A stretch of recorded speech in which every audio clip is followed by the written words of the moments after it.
Leo tena tunalo somo lingine ambalo nimelipa kichwa kinachosema kanuni 8 za kukuwezesha kufanikiwa.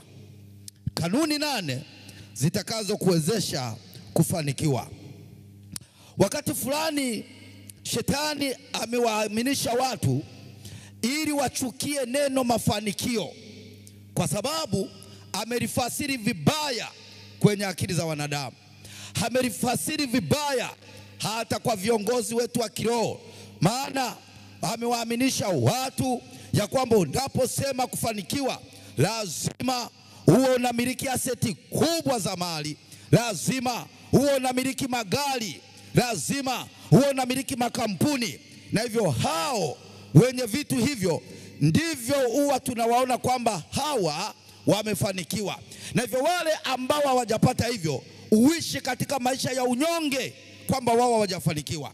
Matokeo yake ufanya jitihada kubwa kupambana ili wawafikie wale walio na magari, walio na majumba, walio na makampuni, kwamba hao ndio wamefanikiwa. Katika kupambana ili wawafikie, ufikia hatua wengine utoa watoto wao kama kafara ili waweze kufikia mafanikio ya wale wenye magari. Wengine huamua kuwaua wazazi wao, wengine huamua hata kuchukua viungo vya albino, lakini ukiwauliza lengo ni kwamba wamewatazama wale wenye magari, wenye makampuni, wenye kumiliki mabilioni kwamba hao ndio wamefanikiwa. Lakini hiyo ni tafasiri ambayo shetani ameiweka kwenye mawazo ya wanadamu. Tafsiri kamili ya Mungu juu ya mafanikio, tafsiri kamili ya Mungu kupitia neno lake juu ya mafanikio. Mafanikio ni kufikia malengo ambayo umejiwekea katika maisha yako. Unapofikia lengo lilo uliojiwekea, wewe umefanikiwa katika lengo hilo. Na miongoni mwa watu wanaojua kulitumia neno mafanikio ni wacheza mpira. Wacheza mpira wanajua kulitumia vizuri neno mafanikio. Wanaweka malengo kwamba msimu huu ni lazima tufike hatua fulani. Kinachofuata haijalishi wamefika hatua hiyo kwa kurusha mpira ukaingia kwenye goli, kwa kukanyaga mtu goli likaingia, kwa kubebwa, kwa kufanyaje, hiyo wao sio hoja yao. Hoja ni kusema kwamba tumefanikiwa kwa sababu tumefikia malengo tuliyojiwekea. Haleluya. Hiyo ndio zana kamili ya mafanikio. Lakini pia huwa ninaombea watoto wanaomaliza shule. Hawa watu wanaofanya mitihani darasa la 4, darasa la 7, kidato cha 2, kidato cha 4, kidato cha 6. Lakini utakuta mtu anaingia kwenye maombi, anasema mtumishi, naomba ombee mtoto wangu afaulu mtihani. Ninamwambia kabla hujaomba faulu mtihani, anza kumshukuru Mungu kwa sababu mtoto wako amefanikiwa kufikia hiyo tarehe ya mtihani.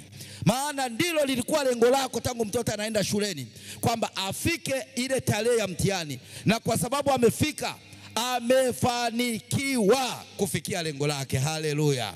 Kwa hiyo mafanikio ni kufikia malengo uliyojiwekea, au ni kutoka hatua moja kwenda hatua nyingine.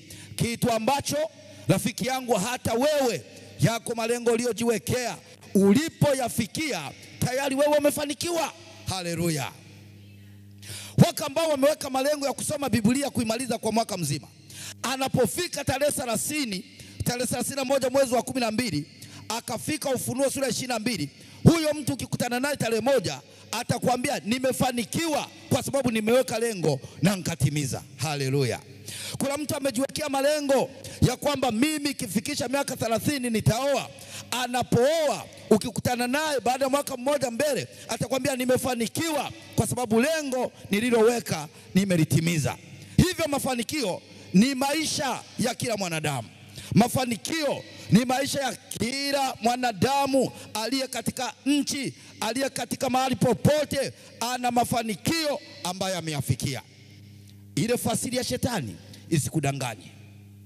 Ile fasiri ya shetani kwamba mafanikio ni magari, ni mabilioni kwenye akaunti, ni makampuni, yasikudanganye, kwa sababu huyu aliye nayo magari naye aliweka malengo yake akafikia hapo. Haikukatishi tamaa kwamba usiwe na malengo yako, hata kama ni madogo, lakini unapoyafikia sema nimefanikiwa. Haleluya. Kwa hiyo angalia Mungu anavyozungumzia mafanikio. Angalia Mungu anavyozungumzia mafanikio katika kitabu cha waraka wa 3 wa Yohana sura ya 1 na ule mstari wa 2. Angalia Mungu anavyozungumzia mafanikio. Waraka wa 3 wa Yohana sura ya 1 mstari wa 2. Biblia inasemaje? Neno la Bwana linasema. Linasemaje? Mpenzi. Mpenzi, sikiliza, sikiliza msomaji. Neno mpenzi lina namna ya kutamkwa. Angalia Mungu anavyotamka neno mpenzi. Haiwezekani ukatamka neno mpenzi ukatamka mpenzi. No. Mungu neno mpenzi linatamkwa katika hali ya kujali. Mungu anakujali. Ndio maana anakuita, anasema mpenzi. Ile hali ya kujali, ile hali ya kuona kwamba mwanadamu ni wa thamani, anasema mpenzi. Mpenzi, ndiyo, naomba ufanikiwe katika mambo yote. Naomba ufanikiwe katika magari, ndivyo Biblia inasema. Biblia inasema naomba ufanikiwe katika makampuni, mambo yote. Ufanikiwe katika mambo yote. Na kuwa na afya yako. Na kuwa na afya yako. Kama vile roho yako ifanikiwavyo. Kama vile roho yako ifanikiwavyo. Kwa mujibu wa neno hilo, kuna mahusiano ya hali yako ya kiroho na maisha yako ya nje tunayoyaona. Haleluya. Kwa sababu unasema unapofanikiwa kiroho, na hilo somo liko mbele kwamba unapokuwa unapiga hatua moja ya kiroho, ndivyo hata maisha yako ya kila siku yanavyopaswa kupiga hatua. Ikiwa utakuwa unapiga hatua ya kiroho lakini katika maisha unarudi nyuma, ikiwa unapiga hatua kiroho lakini katika uchumi unarudi nyuma, ikiwa unapiga hatua kiroho lakini katika kazi unarudi nyuma, lazima lipo tatizo ambalo neno la Mungu litakuja kutuambia. Kwa nasema kadri unavyofanikiwa kiroho, ndivyo anavyopenda afya yako ifanikiwe, ndivyo anavyopenda malengo yako yatimie, ndivyo anavyopenda mipango yako iende, ndivyo anavyopenda kila lengo uliloliweka liweze kufikiwa. Bwana Yesu asifiwe sana. Hayo ndio mafanikio. Kwa hiyo sasa utayapataje? Hilo ndilo swali ambalo unajiuliza. Utayapataje hayo mafanikio? Zipo kanuni 8 hapa ambazo ukizifuata utafikia mafanikio. Ukizifuata.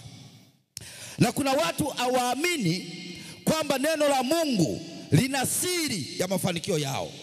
Kuna watu hawaamini kwamba neno la Mungu halina siri ya mafanikio yao. Jioni ya leo nataka nikwambie siri ya mafanikio yako ya mambo yote ipo katika neno la Mungu. Kanuni namba 1, ukitaka kufanikiwa, jambo la kwanza, stawisha hali yako ya ukarimu. Ukitaka kufanikiwa, stawisha hali yako ya ukarimu. Wote ambao wanataka mafanikio, hakikisha unakuwa mkarimu. Ukarimu, kuwa mkarimu kwa Mungu, lakini pia kuwa mkarimu kwa wanadamu wenzako. Kuwa mkarimu kwa wale ambao umewazidi katika kile ulicho nacho, wale ambao ukijitazama wenzako hawana kitu hicho, kuwa mkarimu kwao. Na pia hapa naomba niweke mkazo kidogo kwamba tunapozungumzia ukarimu, wako watu wanaofikiria ukarimu ni kutoa vitu kwa ajili ya kuwapa wengine. Ndio, ni jambo jema, lakini ukarimu mzuri ni ile kuumia wakati wewe unamwabudu Mungu, jamaa yako anapotea. Wakati wewe uko kwenye nyumba ya ibada, wako watu ambao wanapotea, wako kwenye ulevi, wako kwenye uvutaji wa bangi, na hata siku moja hauchukui hatua kuomba kwa ajili yao, hauchukui hatua kwenda kuwatembelea, hauchukui hatua kwenda kuwaonyesha upendo wa Mungu, hauchukui hatua kuwahurumia. Unapofanya hivyo, kupiga hatua kwenda kuwaona wale ambao wako kwenye majanga ya uraibu wa pombe, wako kwenye matatizo mbalimbali, huo unaitwa ni ukarimu, pamoja na ule wa kujali wengine. Bwana Yesu asifiwe sana. Siku moja nilienda hospitalini kwenda kuombea mgonjwa pale Indumandali wiki iliyopita. Mimi nilienda kuombea mgonjwa mmoja tu ambao nilikuwa nimeitiwa. Lakini wale wagonjwa waliposikia ninaomba kwa huyo mgonjwa, kila mtu akasema, mtumishi, naomba na mimi uje kwangu. Mtumishi, naomba na mimi uje kwangu. Badala ya risali moja, nikawa mkarimu kwa kuwaombea wale wagonjwa. Penzi mtazamaji wangu, hebu na wewe tenga muda siku moja, nenda kaombea wagonjwa hospitalini. Nenda katika vijiwe vya Bange kawaombee, maana wapo kule kwa kutaka. Ni kwa sababu tu hawajajua neema ya Mungu ilivyokuwa kwa ajili yao. Wewe umepata hiyo neema, sambaza upendo kwa watu wengine. Haleluya. Ukarimu unaleta mafanikio. Katika kitabu cha Matendo ya Mitume sura ya 20 mstari wa 35, Biblia inasemaje msomaji? Matendo ya Mitume sura ya 20 mstari wa 35. Neno la Mungu linasemaje? Katika mambo yote nimewaonyesha ya kuwa, kwa kushika kazi hivi, imewapasa kuwasaidia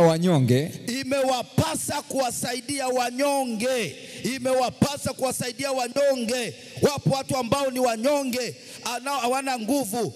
Imekupasa wewe uliye na nguvu kuwasaidia wanyonge. Na kuyakumbuka maneno ya Bwana Yesu yaliyosemaje? Jinsi alivyosema mwenyewe kwamba ni heri kutoa kuliko kupokea. Wapendwa, shetani kama kuna kitu anacheza nacho ni ukarimu. Mwanadamu amejengwa juu ya kupokea, lakini sio kutoa. Kila kukicha mwanadamu anataka apokee, anahangaika kwa waombaji ili wamuombee apokee, anaenda huku na kule, anakwenda kwa waganga ili apokee. Lakini neno la Bwana linasema ni ya heri kutoa kuliko kupokea. Maana unapotoa jua unapokea. Hakuna mtu ambaye anatoa alafu asipokee. Kwa hiyo ukarimu unaleta mafanikio. Haleluya. Katika Biblia neno la Mungu linasema katika kitabu cha Luka sura ile ya 10 mstari wa 7. Luka sura ya 10 mstari wa 7, Biblia inasemaje? Neno la Bwana linasemaje? Katika mstari ule wa 7. Ndiyo. Anasema hivi, basi kaeni katika nyumba hiyo hiyo, mkila na kunywa vya kwao. Ndiyo. Maana mtendakazi amestahili kupewa ujira wake. Ndiyo. Hame. Ndiyo. Kutoka nyumba hii kwenda nyumba hii. Asante sana. Mungu anaagiza ya kwamba tupokee watu. Watu wanapokuja kwako wakarimu. Kukumbushe kisa cha Ibrahimu. Ibrahimu alikaa muda mrefu bila kupata mtoto, na lilikuwa ni hitaji lake kubwa. Kama ni kuomba aliomba sana, kama ni kufunga alifunga sana. Lakini alipowakarimu wageni, siku hiyo hiyo akaingia hasara kwa ukarimu. Akatoa ndama, akachinja. Tendo hilo lilifungua mateka ya Ibrahimu. Ibrahimu akatangazwa kupata mtoto. Haleluya. Ukarimu unaleta mafanikio. Ibrahimu aliyelia miaka mingi, Ibrahimu aliyehangaika huku na kule, Ibrahimu aliyekata tamaa, Ibrahimu aliyekosa matumaini juu ya kukosa mtoto, lakini alipofanya ukarimu, akakarimu wageni, wakati huo wala kujua kama ni wa malaika wa Bwana, yeye alifanya ukarimu, maana ilikuwa ni tabia yake. Kupitia kukarimu wageni, malaika wakamtia Ibrahimu kupata mtoto. Ukarimu unalipa. Kitabu cha Waibrania sura ya 13 mstari ule wa 2. Waibrania sura ya 13 mstari ule wa 2. Neno la Bwana linasemaje? Msisahau kuwafadhili wageni. Kwa maana kwa njia hii wengine waliwakaribisha malaika pasipo kujua. Haleluya. Unajua miongoni mwa waliokaribisha malaika pasipo kujua ni nani? Ni Ibrahimu. Ibrahimu alikaribisha malaika pasipo kujua. Kuna wakati mtu anaweza akaja kwako, uende ukadharau alivyovaa, uende ukadharau anavyoonekana, uende ukadharau jinsi alivyo, lakini aweza kuwa malaika. Usimbague, wewe mkaribishe. Kama anataka chakula mpe, kama anataka chochote ambacho kiko ndani ya uwezo wako. Kwa kufanya hivyo haumnufaishi yeye, haumpi faida yeye, bali kwa kutenda hivyo kwa mujibu wa neno la Mungu unapelekewa wewe uliyefanya hivyo kukaribia mafanikio ya malengo yako. Haleluya. Kanuni ya pili, ukitaka kufanikiwa, samehe kwa hiari yako mwenyewe. Haleluya. Msamaha. Kama kuna jambo linaleta mafanikio katika maisha ni msamaha. Wako watu wako makazini walisababishwa kufukuzwa kazi, lakini mpaka leo wanazunguka kwa sababu anatembea rohoni mwake na yule aliyesababisha akafukuzwa kazi. Ili upate kupata kazi nyingine, msamehe yule. Yawezekana Mungu alimtumia huyo ili wewe utoke pale uende mahali ambapo baraka zako zimekusubiri. Wewe unamtazama yeye kwamba huyo alisababisha nikafukuzwa kazi, huyo alisababisha mimi nikaondoka hapa, lakini kuna uwezekano Mungu alimtumia haweze kukuwa chanzo wewe ufukuzwe kazi, lakini baada ya hapo pale unapokwenda ndipo yalipo mafanikio yako. Haleluya. Sikiliza binti, nikwambie, yuko mtu alisababisha uchumba wako ukafa. Yupo alisababisha uchumba wako ukafa, na hata leo au msalimii. Kila ukimwona unasema huyu ndiye alisababisha uchumba wangu, lakini huenda Mungu alimtumia wewe. Msamehe. Unaposamehe unafungulia mafanikio, unafungulia kuinuka, kufanikiwa kiroho, kufanikiwa kiuchumi, kufanikiwa kimaendeleo. Hakuwezi kutokea kama huwezi kusamehe kwa hiari yako. Na kwa nini tunasema kwa hiari yako?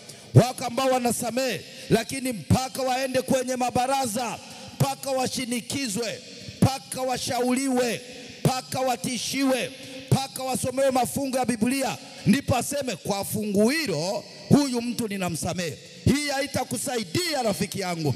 Samehe kwa hiari yako. Wenda mjioni ya leo kuna mtu amekukosea, unatembea naye moyoni.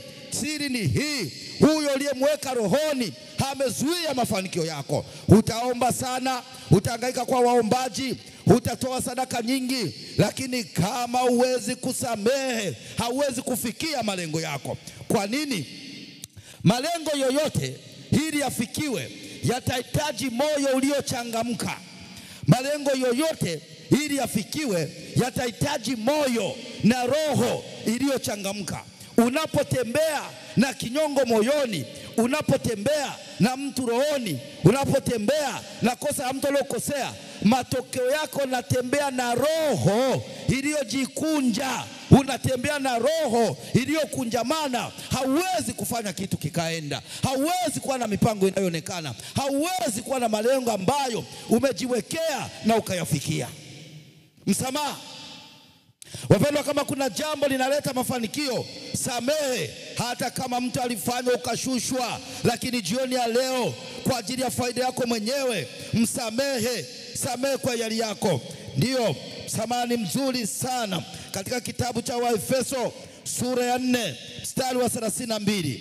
Waefeso sura ya 4 mstari wa 32. Neno la Bwana linasema. Linasemaje? Tena iweni wafadhili ninyi kwa ninyi. Tena iweni wafadhili ninyi kwa ninyi. Unajua, ngoja, maana ya neno mfadhili. Mfadhili ni tofauti na mdhamini. Mfadhili ni yule anayetoa pasipo kuhitaji malipo. Mfadhili ni yule ambaye anaweza kumsaidia mtu pasipo kuangalia atapata nini. Mfadhili ni yule ambaye anapotoa kitu aanzi kuandika gharama, yeye anatoa. Lakini mdhamini anapofanya kitu anahitaji malipo, anapofanya kitu anategemea faida. Lakini neno la Mungu linasema iweni wafadhili ninyi kwa ninyi. Maana yake wanadamu kwa wanadamu. Iweni wafadhili ninyi kwa ninyi. Iweni wafadhili kabila kwa kabila. Iweni wafadhili kanisa kwa kanisa. Iweni wafadhili jamii kwa jamii. Iweni wafadhili ninyi kwa ninyi. Haleluya. Wenye huruma, mkasameheane kama Mungu katika Kristo alivyowasamehe ninyi. Haleluya.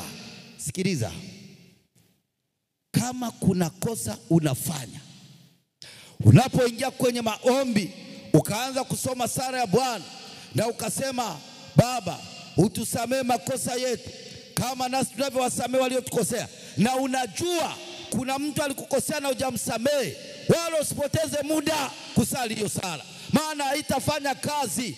Mungu hawezi kukusamee kama wewe huwezi kusamee. Mungu hawezi kukusamee kama huwezi kusamee, au ukisamee kwa kuhesabu makosa, kwamba kuna kosa la kusamee na kuna lisilofaa kusamee. Kuna kosa la kusamee, hili hapana. Nazungumza na mzazi ambaye ametumia ada kubwa kusomesha mtoto, lakini bahati mbaya amekuja kusikia taarifa ile pesa alikuwa anatuma ya ada ndiye ameichukua kuchukua binti wa mtu na wanaishi mahali fulani. Nataka nikwambie mzazi, ili uweze kufanikiwa, msamee. Nazungumza na mzazi ambaye ametumia gharama kubwa kumsomesha binti nje ya nchi, lakini matokeo yake amerudi na mimba. Msamee ili uweze kufanikiwa. Haleluya. Msamee, ndio. Msamaha huleta mafanikio. Katika kitabu cha Wakolosai sura ile ya 3 mstari wa 12. Wakolosai sura ya 3 mstari wa 12, Biblia inasemaje msomaji? Wakolosai sura ile ya 3 mstari wa 12, Biblia inasemaje? Neno la Bwana linasemaje? Basi kwa kuwa mmekuwa wateule wa Mungu. Kwa kuwa sasa mmekuwa wateule wa Mungu, watakatifu wapendwao. Jivikeni moyo wa rehema. Haleluya. Utu wema. Unyenyekevu. Upole. Uvumilivu. Asante sana. Jivikeni moyo wa rehema. Wapendwa, moyo wa rehema umeenda wapi kwa wanadamu? Wanadamu hawana rehema. Mtu anaweza akamsingizia mtu akahakikisha amekwenda gerezani na akaendelea kutembea mtaani hana shida. Akahakikisha mtu ametelekeza familia yake, amekimbia mji kwa sababu tu alikuwa anamdai, ametelekeza watoto pale, amehama nchi. Lakini wenye moyo wa rehema, hata kama mtu amekudhulumu, ili ufanikiwe, samehe. Haleluya. Wako wengine wanasamehe ndio, lakini ukiangalia njia wanazotumia kusamehe zinatia mashaka. Kwa mfano, mimi niko hapa, alafu siku naondoka, ndipo ninawaambia, jamani mlionikosea nimewasamehe, wakati najua ninaondoka na sitaonekana tena. Mungu hataki hivyo. Mungu anataka usamehe, mtu uendelee kumuona. Halo? Yaani Yesu aliposamehe watu, ni wakati ule anachapwa viboko, ni wakati ule wananyanyasa, ni wakati ule yuko uchi mbele ya mama yake, ndipo anatangaza ya kwamba Baba wasamehe hawa, maana hawajui walitendalo. Lakini mambo ya kuweka jambo rohoni, ukasubiri lipoe, ukasubiri siku zipite, unatembea nalo, halafu likisha poa ndio waseme lakini nilisamehe. Hapana. Ninasema na mtu ambaye ametendewa ubaya leo kwa ajili ya mafanikio yako, nenda kamsamehe huyo mtu. Bwana Yesu asifiwe sana. Hiyo ni kanuni namba 2 ya kufanikiwa. Kanuni namba 3 ili uweze kufanikiwa. Kanuni namba 3, ishi kulingana na viwango vya Mungu. Haleluya. Jamani, kuishi sawa na viwango vya Mungu kunaleta mafanikio. Kuna watu wanafikiri kuishi sawa na viwango vya Mungu ni ili uende mbinguni. Kuishi viwango vya Mungu, hakuna mafanikio hapa duniani. Hakuna chochote kinachoweza kubadilika katika maisha kwa kuishi sawa na viwango vya Mungu. Unapoishi sawa na viwango vya Mungu, unapoishi sawa na Mungu anavyotaka, ukala jinsi Mungu anavyoelekeza, ukavaa vile Mungu anavyoelekeza, ukanena vile Mungu anavyoelekeza, ukaabudu vile Mungu anavyoelekeza, yaani ukaishi sawa na viwango vya Mungu, unatengeneza mafanikio. Haleluya. Ngoja nikwambie, watu upenda kujifunza habari ya Ayubu. Na hata wanapoona mtu amejaribiwa, ameingia kwenye shida, wanasema vumilia. Ayubu alivumilia lakini alishinda. Lakini rafiki yangu, nataka nikwambie, majaribu aliyoyapata Ayubu, kama Kama asingekuwa anatembea kwa viwango vya Mungu, Ayubu asingeliweza kuvuka. Kilichomsaidia Ayubu avuke, hata Biblia inasema vile alivyovipoteza Bwana akampa vizuri zaidi, kwa sababu alikuwa anatembea sawa sawa na viwango vya Mungu. Haleluya! Unapotembea sawa na viwango vya Mungu, unatengeneza mafanikio katika maisha yako. Ishi sawa sawa na viwango vya Mungu. Viwango vya Mungu vina faida kiroho na kimwili pia. Kuishi sawa na viwango vya Mungu kuna faida mara mbili, kiroho na kimwili. Sasa tumesema tunapokuwa tunaanza mafanikio ya rohoni, matokeo yake yanaonekana nje. Kitabu cha Wakorinto wa pili sura ile ya 7 mstari ni wa kwanza. Wakorinto sura ya pili, Wakorinto wa pili sura ya 7 mstari wa kwanza. Neno la Bwana linasema. Linasemaje? Basi wapenzi wangu, kwa kuwa tuna ahadi hizo, kwa kuwa tunazo ahadi hizo, tujitakase nafsi zetu na uchafu wote wa mwili na roho. Asante sana. Tujitakase nafsi zetu na uchafu wote wa mwili na roho. Kwa hiyo wapendwa, unapokuwa umetakaswa kwa damu ya Kristo, ukaishi sawa na viwango vya Mungu kwa kuzitia amri zake, kwa kujua ibada yake, kwa kujua Mungu anataka ufanye nini, unatakasika ndani na nje, na hapo unatengeneza mafanikio. Maana kinachozuia mafanikio yako ni yale maisha unayoyaishi. Kama wewe ni mwizi, utaishi kwa kujificha, huwezi kufanya vitu hadharani. Kama wewe ni mla rushwa, utaishi kwa kujificha, maana tunachokifanya unaogopa watu wasije wakajua wakakukamata. Kama wewe ni mbakaji, utaishi maisha ya hofu. Lakini ikiwa umejitakasa kwa kafara ya Kristo ambayo tumejifunza habari zake jana, wewe unatembea katika nuru, na katika kutembea katika nuru utaona fursa ya kubadili maisha yako. Utaona fursa ya kufikia yale malengo uliojiwekea. Haijalishi ni makubwa kiasi gani. Wako ambao wameweka malengo kwamba kumaliza mwaka huu wafanye jambo fulani. Nataka nikwambie rafiki yangu, hautalifanya kama bado hujaishi sawa sawa na Mungu anavyotaka. Utakapobadilika, ukaishi sawa na Mungu anavyotaka, ukaishi sawa na neno la Mungu, ukatembea sawa na neno la Mungu, ukafanya ibada sawa na Mungu anavyotaka, ukashika amri zake kama anavyotaka, mafanikio sio kitu cha kuhangaikia. Kwa Bwana Yesu asifiwe sana. Na hapa ndipo shetani anapocheza na akili za watu. Hapa ndipo shetani anapocheza na akili za watu kwa kuambia hamwezi kufanikiwa kupitia katika neno la Mungu. Siku moja kikisa, wakati nataka kukitoa, nilimpigia simu mwenyewe akasema kitoe. Nilikuwa Arusha kwenye huduma za maombi, nilienda kuombea mtu, na baada ya hapo nikaenda kufanya juma la maombi katika kanisa la Arusha International Church. Sasa ile hoteli waliokuwa wamenifikishia, nikakuta kuna kitabu kama ilivyo kawaida. Kwa hiyo kile kitabu nikawa nakisoma, lakini kimeandikwa na yule mwenye hoteli. Ameandika kuanzia alivyoanza darasa la kwanza, lakini kila hatua aliyokuwa anapiga ina fungu la Biblia. Alivyoanza darasa la kwanza, alivyotoka kwa wazazi wake walivyokuwa wafugaji, lakini akatoroka kwenda shuleni yeye mwenyewe, ametumia fungu la Biblia. Alivyomaliza darasa la 7, ametumia fungu la Biblia. Alivyoanza kuweka malengo, anasema aliweka malengo kwa kitabu kile, aliweka malengo kwamba siku moja afanye kitu ambacho kama ni mtaa kiwe cha kwanza, kama ni taifa kiwe cha kwanza, kama popote kitakapoingia kwenye ushindani kiwe cha kwanza. Akatumia fungu la Biblia. Unajua ana filter ya kuchuja maji, inaitwa, wale ambao umeenda Arusha ukanywa maji yameandikwa nano filter. Kiwanda chake, ile filter yake imeshika namba 1 katika Afrika. Lakini ametumia nini? Mafanikio yake, malengo yake yamekuja kupitia nini? Aliamua kuishi sawa sawa na viwango vya Mungu. Nilipoona vile ikabidi nimtafute. Nikamtafuta, nikawaambia wale wahudumu, nikamwambia mwenye hoteli hii akija mwambie hapa kwako amepanga mchungaji na anaomba kukuona. Akaambiwa hapa kuna mchungaji, anaomba kukuona. Akasema basi aje nione. Nikaenda nikakaa naye.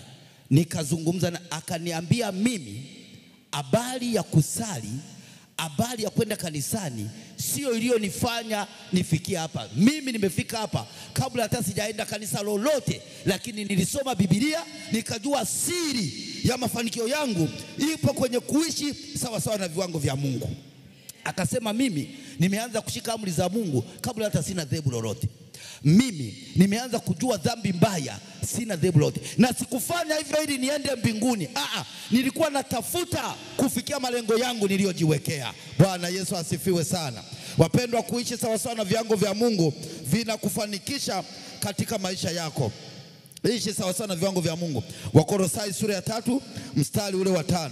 Wakolosai sura ile ya 3 mstari wa 5. Wakolosai sura ya 3 mstari wa 5, msomaji wangu. Neno la Bwana linasemaje? Basi vifisheni viungo vyenu vilivyo katika nchi uasherati. Vivusheni viungo vyenu vilivyo katika nchi. Soma vizuri. Basi vifisheni viungo vyenu vilivyo katika nchi. Vifishe, viokoe, vifishe viungo vyenu vilivyo katika nchi, sio vilivyo mbinguni. Hivi viungo vilivyo katika nchi vifisheni, viondoeni katika uovu, viondoeni katika uasherati, viondoeni katika dhuluma, viondoeni katika chuki, viondoeni katika kutenda mabaya. Ndicho Biblia inasema. Anasema ndio. Uchafu, tamaa mbaya, mawazo mabaya na kutamani ndio ibada ya sanamu. Hiyo ndio ibada ya sanamu. Kwa hiyo kuishi sawa na viwango vya Mungu ni kuishi kinyume na hayo.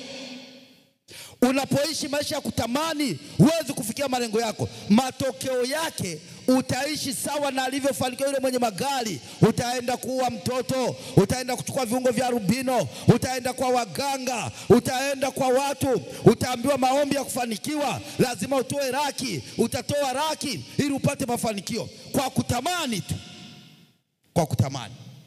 Lakini ukiishi sawa sawa na viwango vya Mungu, hautatamani kitu cha mtu. Utafanya kazi, utafanya kile ambacho Mungu una uwezo nacho, lakini ikiwa unamtegemea Mungu, unaishi sawa na Mungu anavyotaka, utafikia malengo yako. Bwana Yesu asifiwe sana. Tukimbie, muda wetu ni mdogo. Lakini kanuni namba 4, onyesha upendo usio na unafiki. Onyesha upendo usio na unafiki ndani yake. Kama kuna jambo wanadamu litatupeleka mbali, kama kuna jambo wanadamu limetukosesha mafanikio, ni kuishi na upendo wenye unafiki ndani yake. Nini maana yake ya kuwa na upendo wenye unafiki? Ni kumpenda mtu kwa sababu una faida naye. Kama una faida naye, haumpendi. Toa upendo usio kuwa na unafiki ndani yake. Kama unataka mafanikio, penda watu, lakini zaidi mpende Mungu. Haleluya. Pende Mungu, penda maisha yake. Bahati mbaya watu wanapenda vitu vya Mungu, lakini mwenye vitu hawampendi. Jioni ya leo anza kumpenda Mungu. Unajua ukimpenda Mungu utaishi sawa na anavyotaka. Ukimpenda Mungu utasikilia anasemaje. Ukimpenda Mungu utatia anavyotaka. Lakini kwa sababu watu wana upendo wa unafiki, hata wamefika hatua tuna unafiki mbele za Mungu. Maana tunamhitaji Mungu kwa sababu kuna mambo tunapata mazuri. Ikitokea misiba imetokea, changamoto zimetokea, tumefukuzwa kazi, tumekaa kwenye ndoa bila mtoto, Mungu hana thamani tena maishani mwetu. Anakuwa sio Mungu. Tunahitaji Mungu anayeleta vitu. Tunahitaji Mungu anayefanikisha mara moja. Tunahitaji Mungu anayejibu wakati huo. Ikitokea ombi likachelewa, ikitokea kachelewa kujibiwa, huyo sio Mungu tena. Na shetani ametengeneza Mungu anayefanikisha mambo wakati huo. Amemtengeneza Mungu ambaye tu ukisema pokea, pale pale unapokea. Hata kama hujafanya kazi, mtu anakuambia pokea ajira, pokea mali, pokea milioni, wakati umekaa ndani, alafu milioni inakuja. Huyo ni Mungu bandia. Mpende Mungu hata pale unapoomba ajajibu unavyotaka wewe, lakini yeye ni Mungu. Mpende. Haleluya. Ndio maana nasema penda bila unafiki.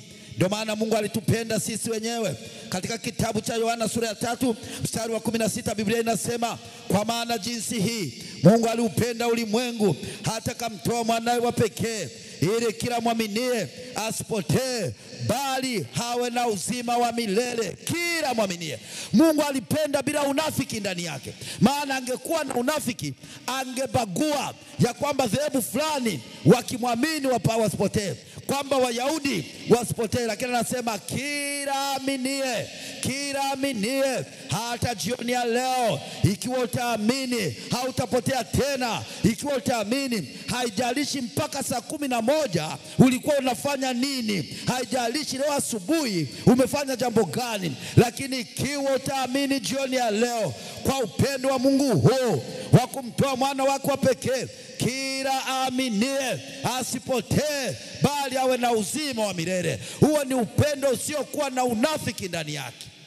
Upendo ambao utegemei kupata kitu, upendo ambao utegemei kupata faida. Unampenda kwa sababu ni tabia yako. Na nikwambie msikilizaji wangu, kupenda ni tabia ya Mungu. Unapokuwa na upendo usiokuwa na unafiki, ni tangazo ya kwamba tabia ya Mungu ipo ndani yako.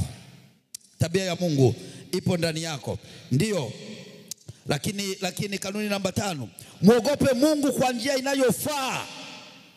Kuna watu wanamuogopa Mungu kwa sababu wanaogopa wataungua moto. Yaani mtu anamuogopa Mungu kwa sababu anajua asipomuogopa Mungu siku ya kiyama ataungua moto.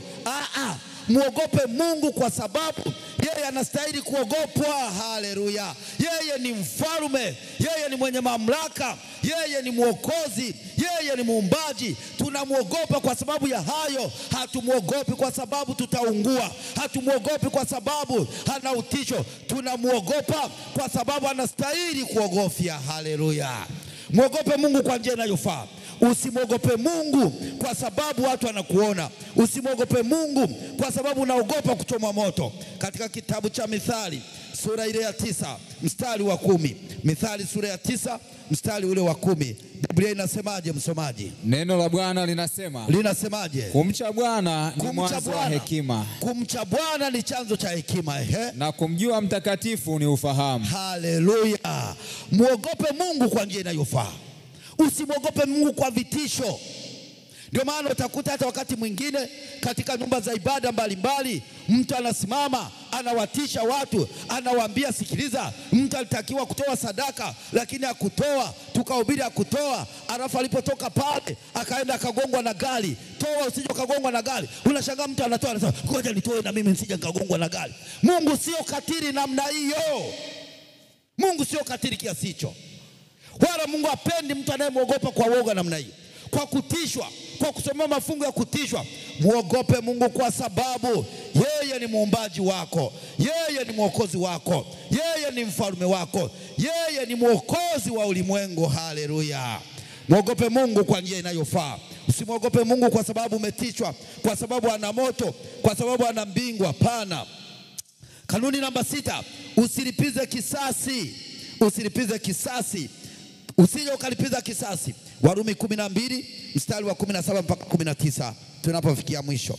Warumi 12 mstari wa 17 mpaka wa 19. Biblia inasemaje? Neno la Bwana linasema. Linasemaje? Msimlipe mtu uovu. Msimlipe mtu uovu. Msinie aliyo makuu. Msinie aliyo makuu. Msiwe watu wa kujivunia akili. Msiwe watu wa kujivunia akili. Angalieni yaliyo mema machoni pa watu wote. Mpaka 19. Kama yamkini kwa upande wenu, mkae katika amani na watu wote. Bwana Yesu asifiwe sana. Mkae katika amani na watu wote. Jioni ya leo, ikiwa natamani kufikia malengo yale uliyojiwekea, yawezekano uliweka ya miaka 5, yawezekano umeweka ya mwaka huu, na tunakaribia mwisho hujafikia, rudi katika kanuni za Mungu. Rudi katika hizo kanuni zilizoandikwa katika neno la nguvu, upate kufikia malengo. Kama ni kusudi lako, unasema kiukweli kuna malengo nilijiwekea na yameshindikana kutimia, lakini naomba Mungu sasa nitembee kwenye hizo kanuni na malengo yangu yatimie. Simama tunapokwenda kuomba.